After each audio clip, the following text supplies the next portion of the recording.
Alors Nicolas, depuis l'intervention de François Hollande, le débat bloque pour savoir si le président prend un tournant majuscule par rapport à sa campagne et aussi premier mois du quinquennat. Évidemment que c'est un tournant, c'est un virage absolument astronomique. C'est la fin de l'anti-sarkozysme. Et peut-être le début du hollandisme. Pour la première fois, j'ai un président qui m'a dit « je vais peut-être perdre en 2017, mais ce sera pour de bonnes raisons. Et vous, préparez-vous parce que ça va chauffer. » Voilà, avis de tempête tout de même. Et il est catégorique, François Hollande.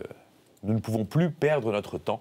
Voilà, 6 mois après l'élection, c'est vrai qu'il était temps. Alors pourquoi la direction du quinquennat a changé depuis la publication du rapport Gallois? Il y a 2 raisons principales. La première, c'est qu'en septembre, il y a eu une véritable aggravation de la santé des entreprises. Vous ne le voyez pas forcément, mais c'est une réalité. Et puis, il y a la crainte réelle au sein du gouvernement que la France ne vive un incident de crédit. Le moment où les taux inexorablement se remettent à monter, le moment où on n'arrive plus à emprunter correctement. C'est la raison pour laquelle le président de la République a décidé d'être, quoi qu'il arrive, inflexible sur la règle des 3% de déficit public fin 2013.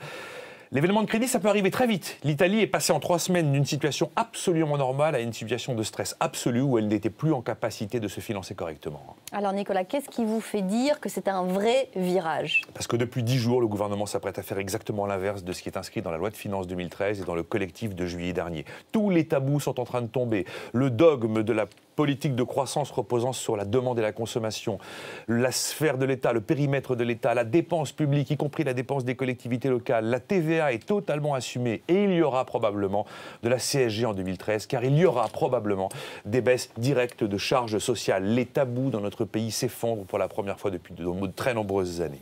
Donc, Nicolas, concrètement, vous êtes convaincu par l'exercice d'hier? Écoutez, le Hollande nouveau est arrivé avant le Beaujolais, alors je ne veux pas croire que c'est une simple leçon de marketing politique, qu'on est dans le storytelling. J'ai tout de même 3 regrets après ce qui s'est passé hier. Le premier, c'est que le pacte de compétitivité, il aurait finalement été bien de le présenter en Conseil des ministres le 3 janvier 2013, c'est-à-dire demain, plutôt que d'attendre 2014. Globalement, le président nous dit « il y a urgence, mais je vais m'en occuper en 2014 ». Mon deuxième regret, c'est que si on fait tomber les tabous, il en manque un.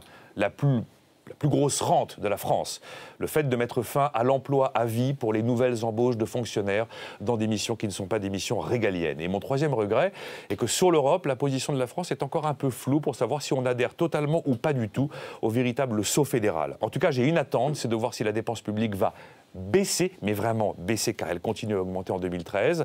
Maintenant, oui, d'accord, j'achète le Hollande nouveau, mais j'indexe quand même ma confiance sur les actes à venir. Maintenant, j'ai une certitude. Raymond Barre disait « l'économie se venge toujours ». Eh bien, la vengeance, c'est maintenant.